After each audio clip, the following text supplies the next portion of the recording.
It's one small step for man, one giant leap for mankind. These words, which are now history, have been chosen as the theme of the 1970 archive. The moon mission has opened the door to the decade of the 70s with a promise for more progress. We set sail on this new sea because there is new knowledge to be gained and new rights to be won, and they must be won and used for the progress of all people. But why, some say, the moon? Why choose this as our goal? And they may well ask, why climb the highest mountain? Why, 35 years ago, fly the Atlantic? Why does Rice play Texas? We choose to go to the moon in this decade and do the other things, not because they are easy, but because they are hard. Because that goal will serve to organize and measure the best of our energies and skills. Because that challenge is one that we're willing to accept, one we are unwilling to postpone, and one we intend to win. T-minus 15 seconds. Guidance is internal. 12, 11, 10, 9. Ignition sequence starts. 6, 5, 4, 3, 2, 1, 0. All engine running. Liftoff. We have a liftoff. 32 minutes past the hour. Liftoff on Apollo 11. Roger, we got a roll from Tower cleared. Roger, roll.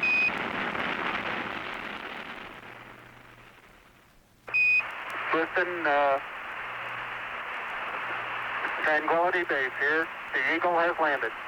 Roger, Tranquility. We copy you on the ground. You got a bunch of guys about to turn blue. We're breathing again. Thanks a lot. I'd like to discuss with you a few of the more symbolic aspects of the flight of our mission Apollo 11. As we've been discussing the events that have taken place in the past 2 or 3 days here on board our spacecraft, we've come to the conclusion that this has been far more than 3 men on a voyage to the moon. More still than the efforts of a government and industry team. More even than the efforts of one nation. We feel that this stands as a symbol of the insatiable curiosity of all mankind to explore the unknown. We have not yet entered the second age of discovery, the exploration of outer space. We are still in the harbor. We are still building and checking out the seaworthiness of our craft.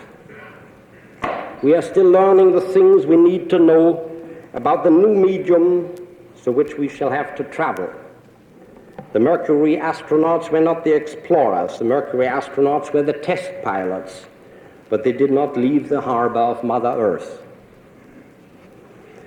But we do stand on the threshold of the second age of discovery. When the craft is ready and the oceans of space are calm, because we have learned the new medium and have prepared to sail on it, the new explorers will venture forth. The space age Columbus and Magellan are presently unknown, but they are sitting somewhere today in a public schoolhouse preparing for an adventure that exceeds the wildest daydream which today distracts them from their books. One small step for man, one giant step for mankind presents a real challenge for society today. Society must determine how room can be made in its scheme of things for the individual.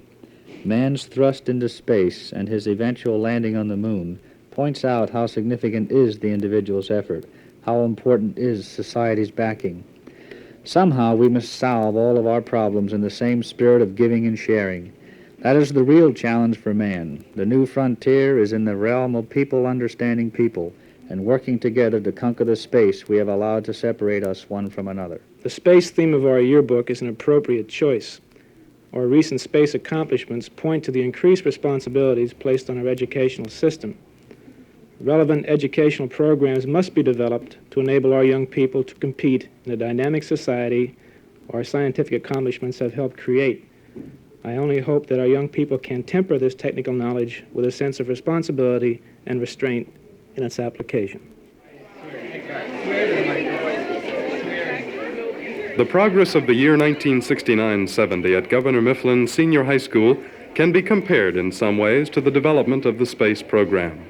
As our principal, Mr. Barry Nelson, and our assistant principal, Mr. Robert Shuttlesworth, said, only a few men can be the heroes to make the moon flight, but many are needed to work behind the scenes to assure the project's success. Only a few people from our school can be singled out for honors, and only a few names will be remembered as outstanding. But just as in the space mission, our school includes many people who work together to give Governor Mifflin the excellent reputation it has. With these ideas in mind, the archive staff proudly dedicates the 1970 yearbook to all the students at Governor Mifflin Senior High School.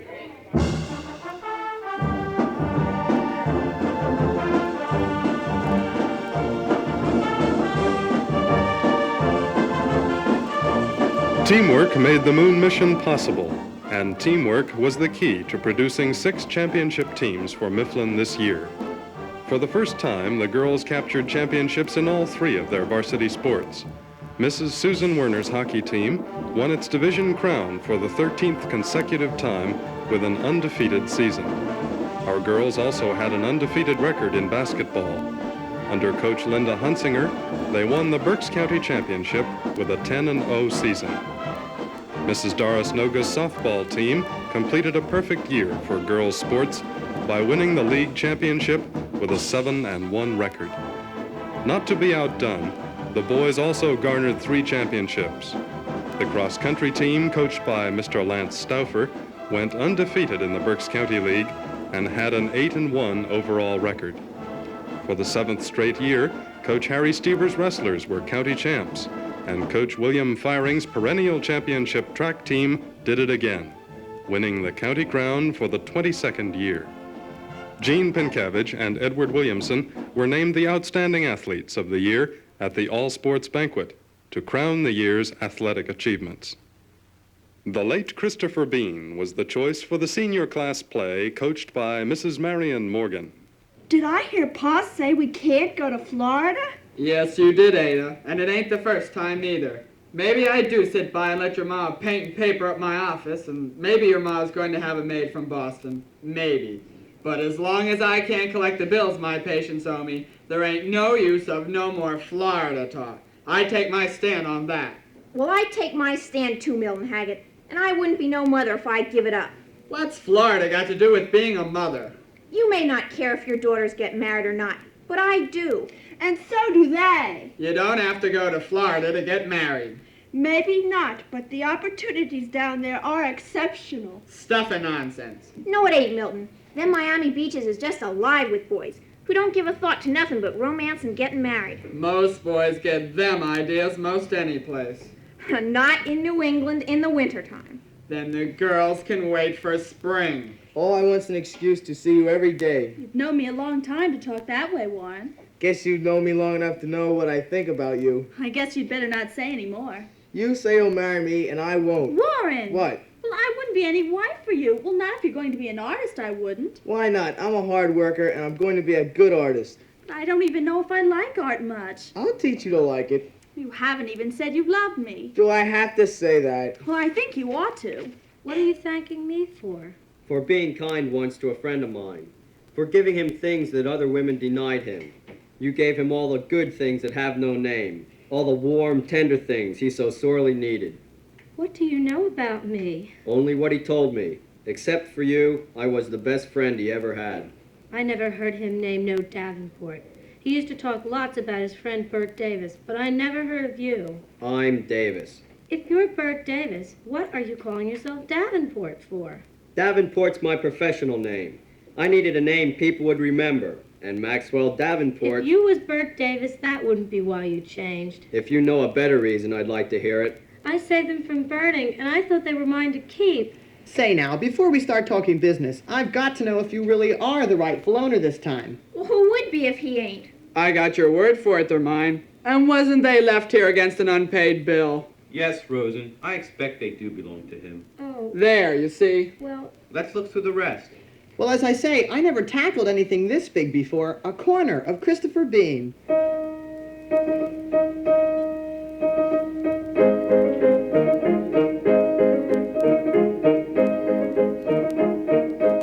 One of the highlights of the year was the cultural exchange between the choirs of Mifflin and Penn Hills High School in Pittsburgh. The climax of Penn Hills' weekend visit was the public concert presented by the combined choirs. We shall long remember the inspiring anthem, Glory, by Rimsky-Korsakov.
of Mifflin's lovely senior co-eds became a national celebrity.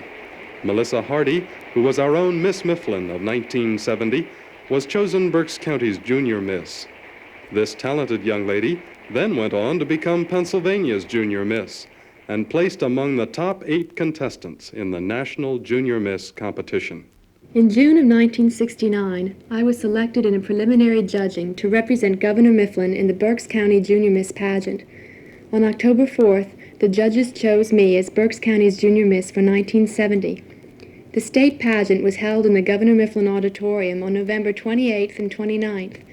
Pam Roffel, the state Junior Miss for 1969, crowned me Pennsylvania's Junior Miss for 1970.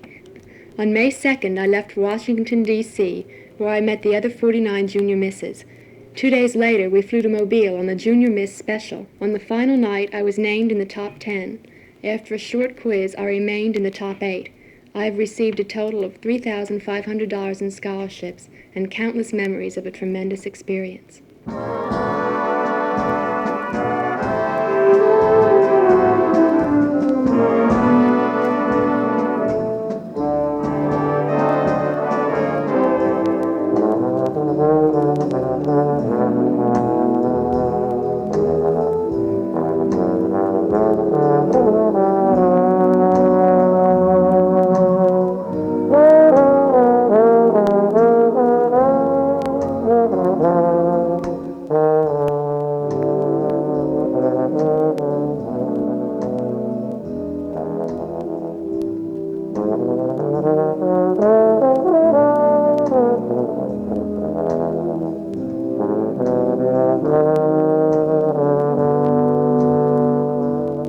Our popular statesman provided music for listening and dancing pleasure throughout the year.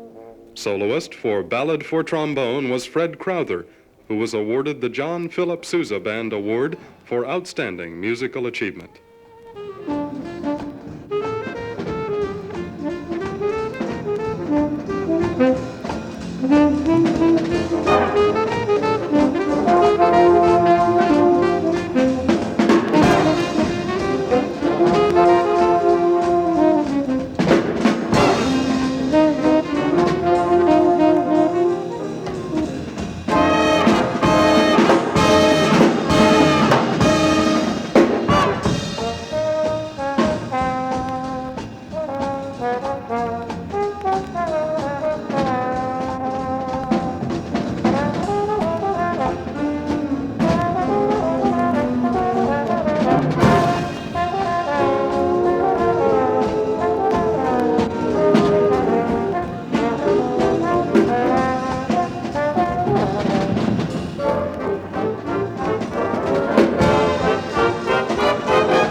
This year marks the 10th anniversary of our yearbook record, The Voice of the Mustang.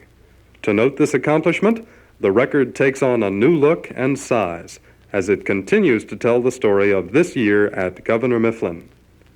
The Fine Arts Victory Meet Weekend was a fine example of many people working together to produce a series of excellent cultural and athletic events.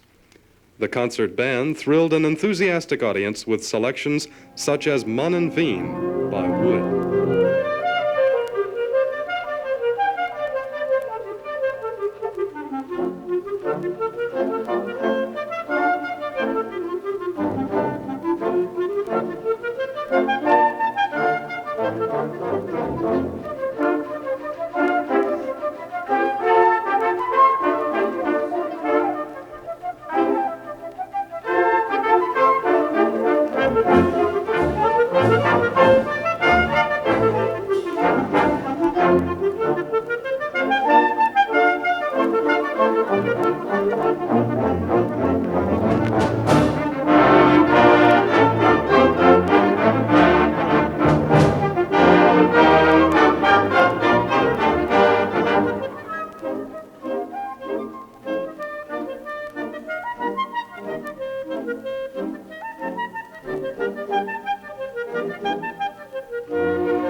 Our teachers played a vital part in the teamwork so necessary to success.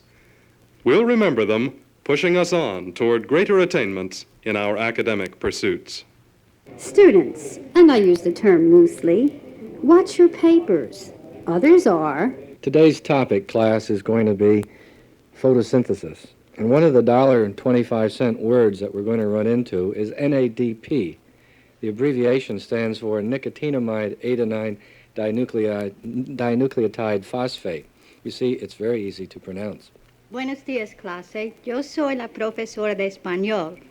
De español. Abran ustedes los libros a la página 79. Vamos a estudiar hoy el verbo ser. ¿Entienden ustedes? The importance of poetry, well, obviously the importance of poetry is that it creates a new dimension of reality for everyone who reads it. The challenge and the frightening thing about poetry is that it causes one to question his own reality and his own being. Because of this, it is often a frustrating thing and a dangerous thing. But with the study of poetry and with the extension of one's realization of new realities, I think this is the permanent and the best thing that one can say for poetry. Now I can't do that the second time. You hit it the first time.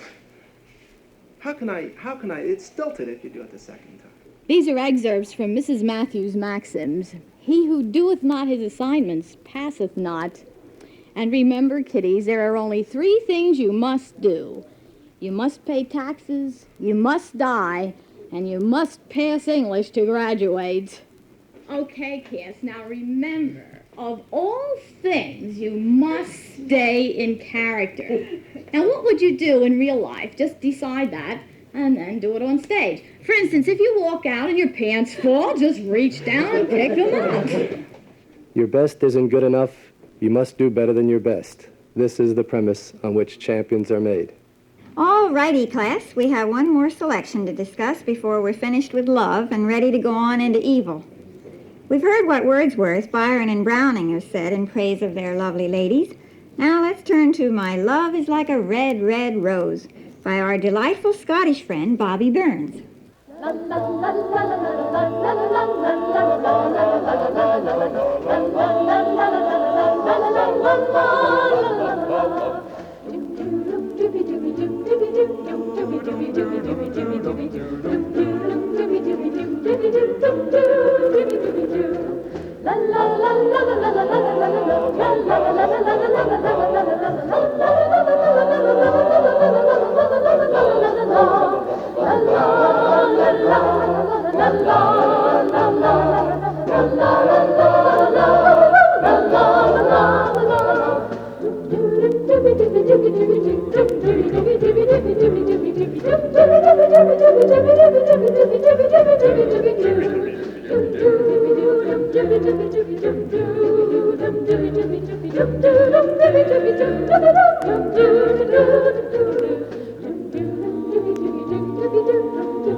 The juniors gave a tremendous performance of Noel Coward's Blithe Spirit under the direction of Mrs. Velma Matthew.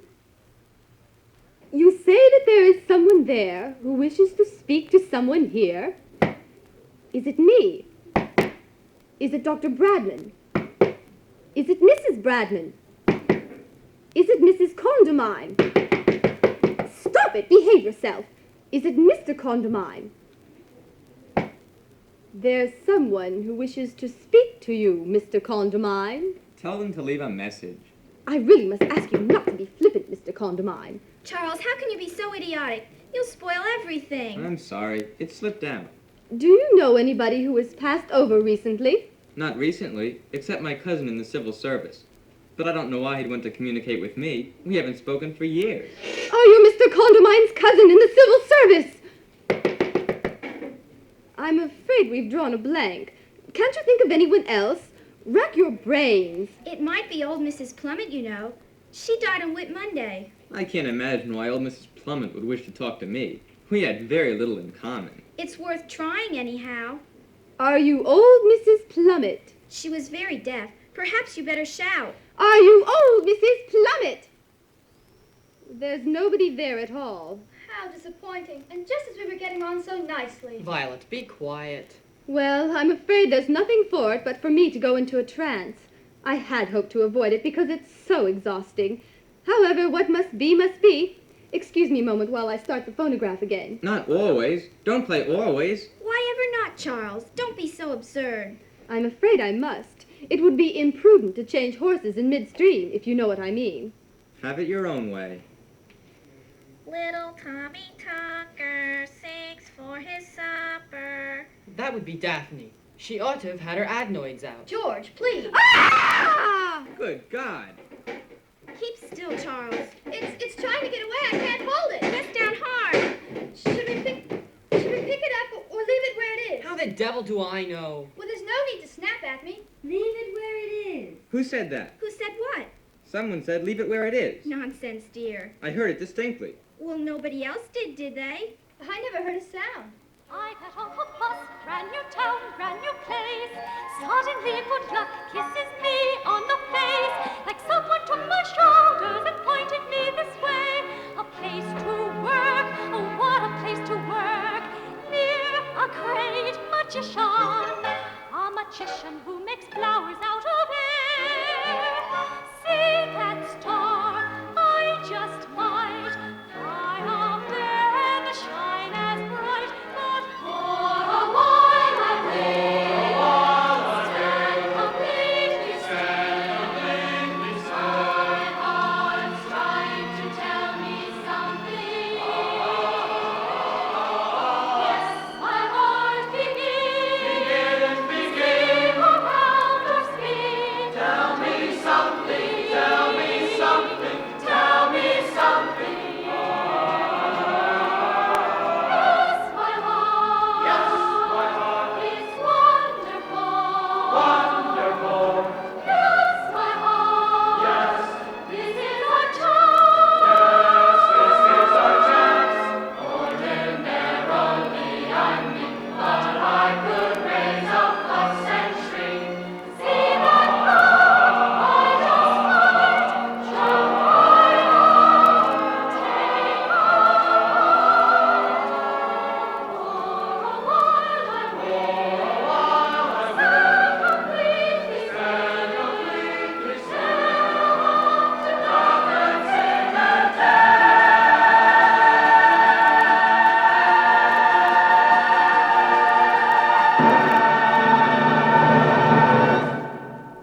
The combined efforts of many students and adults resulted in another spectacular spring swing production.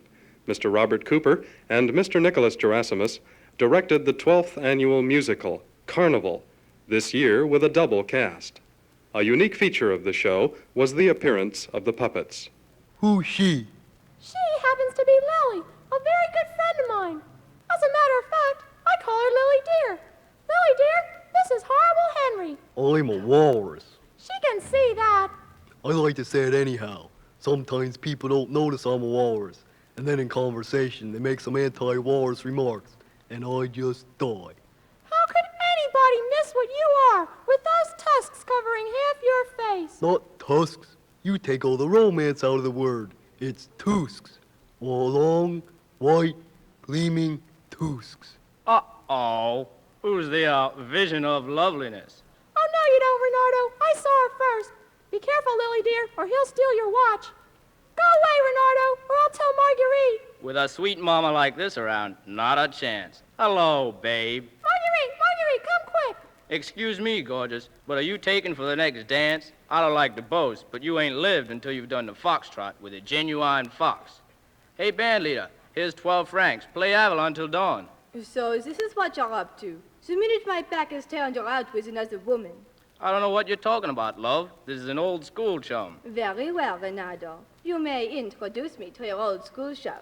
Unless, of course, you don't know your old school chum's name. Of course I know her name. Marguerite, I want you to meet, Lala. Lilo? Lulu? Lily. Marguerite, I want you to meet Lily. How do you do, Lily? Say how you do, or she'll think I don't really know you. How do you do, Marguerite? Forgive me for being suspicious, my dear, but he's such a dreadful wolf. I thought he was a fox. They're the worst kind. Well, now that I look close, I see you are indeed a very nice child. Plain, but nice. My dear, you must come to tea. I'll put in a pot this minute. Renato. In a minute, love. Well, how about that dance, Lala? Or we can sit this one out. Come on outside, I'll show you my tail. Lily, would you do it again? Do what again? Touch my tusks. I can't tell you what it did for me. Lily, did you touch his tusks? Well, yes. First time you met him? Yes, but Lily, I didn't know you were that kind of a girl. How was it? Awful, huh? Oh, no, not at all. Come on, he's nice and all, but he is what he is. S-E-L-E. S-E-L-E. That spells seal. He called me a seal. Oh, Henry, don't cry. He didn't mean it. Oh, yes, I did. He's a seal, all right, and a funny-looking one at that.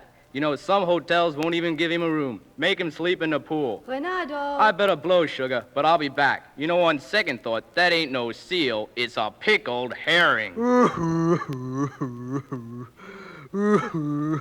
Our foreign exchange students came from Japan and Argentina. Noriko Sakata and Maria Passina, each in her own charming way, added to our better understanding of people and cultures. Noriko also shared her musical talent with us at numerous events. As she said, "This year is the greatest year in my life. So much fun I have had with many perky kids. So many things I have learned from the differences between United States and Japan. Now I feel I wish I were here next year. Someday I like to come back to America. I will remember everybody and everything in Governor Mifflin in my whole life."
This year's activities moved along swiftly, and each step brought the students closer to their goal.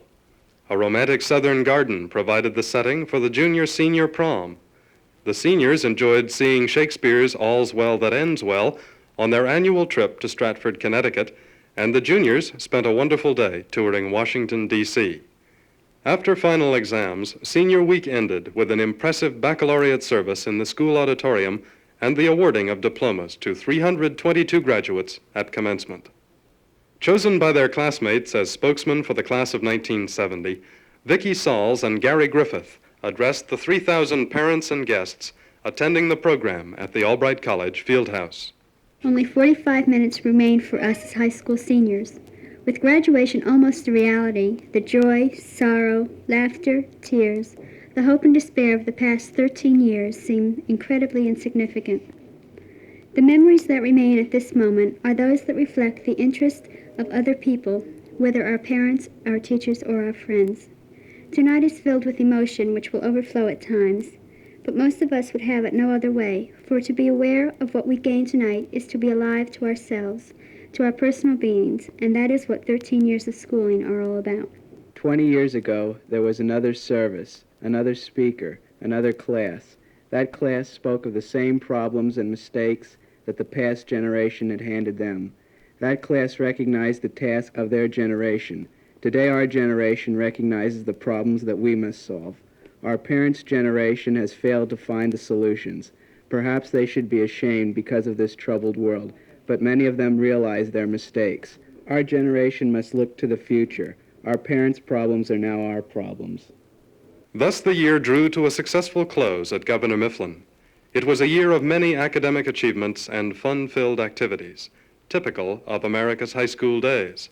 But it was also a year of more sobering purpose, perhaps in the growing excitement of students facing problems and attempting to find solutions.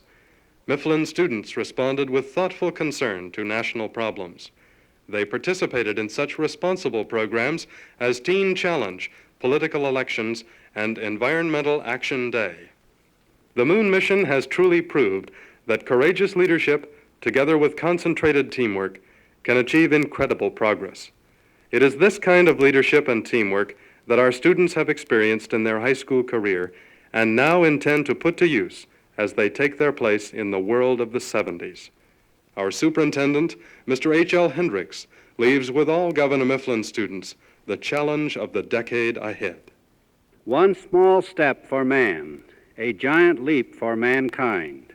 These were the words of Neil Armstrong as on July 20, 1969, he took man's first step onto the moon.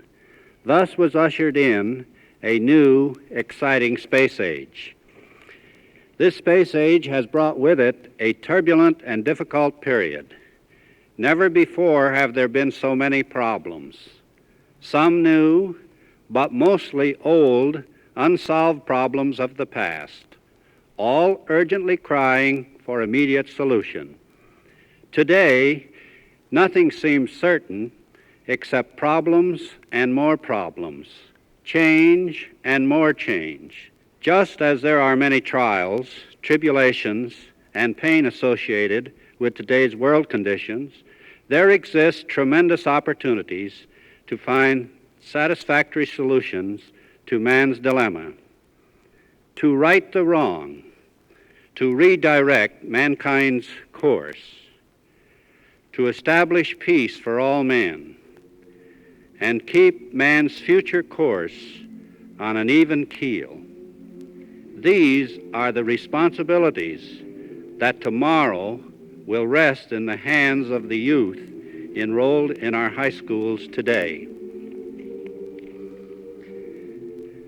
As we here at Governor Mifflin Senior High School commemorate the 10th anniversary of the creation of the Voice of the Mustang, I call every Governor Mifflin student's attention to the vast challenges and opportunities of our times. In the decade ahead, you must help find the solutions to our many perplexing problems. I have confidence and faith that you will measure up, and measure up well, to the challenges and opportunities of the space age.